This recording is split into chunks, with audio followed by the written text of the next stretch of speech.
BTS profession immobilière, donc tout d'abord, c'est, je dirais, l'organisation. C'est important pour un agent immobilier d'être bien organisé. Ensuite, c'est aussi les capacités relationnelles parce qu'on est là pour accompagner des clients et donc c'est important de pouvoir comprendre leurs attentes pour les orienter au mieux. Et je dirais aussi, c'est d'être dynamique, d'être créatif aussi pour pouvoir se démarquer des concurrents.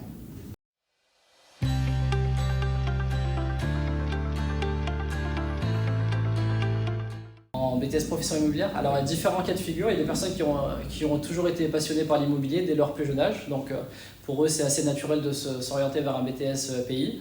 D'autres, par exemple, dont les parents sont agents immobiliers ou travaillent dans une agence immobilière. Donc c'est vrai que souvent, ça leur donne envie. Et après, il y en a aussi d'autres aussi, parce que il y a aussi, je pense, un effet de mode aussi. L'immobilier, c'est vrai qu'on est tous attirés par l'immobilier. Il y a un certain nombre de séries, notamment, qui ont tendance à promouvoir l'immobilier. Donc, je pense que c'est ce qui peut susciter cet engouement pour ce secteur.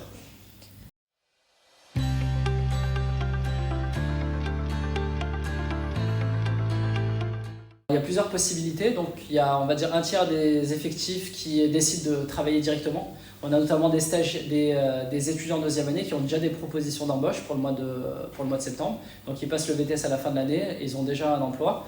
Il y en a d'autres qui veulent aller un petit peu plus loin, donc ils veulent continuer dans le cadre d'une licence professionnelle.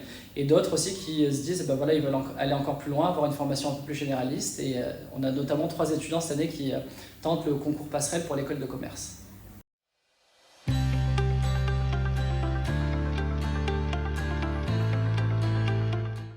Alors en BTS, on a différentes épreuves, donc on a des épreuves écrites, donc en transaction, en gestion, en ingénierie.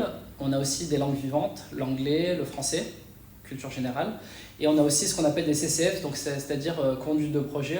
Nos étudiants travaillent pendant 2 ans sur la création d'une agence immobilière et donc on les aide sur les différentes étapes pour pouvoir concevoir leur projet.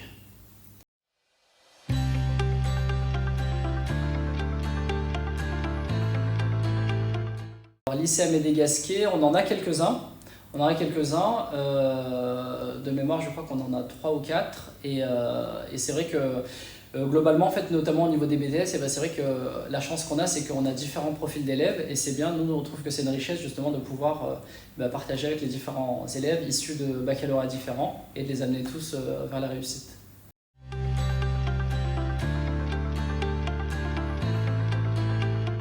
En termes ça dépend des jours, mais globalement, on va dire c'est 8h midi, 14h, 16h.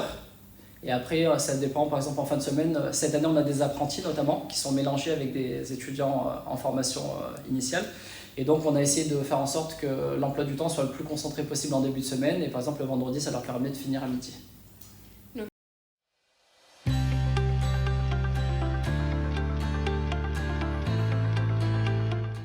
Les conseils que je souhaiterais leur donner, c'est des conseils que je pourrais aussi formuler aux élèves de bac général et de bac STMG.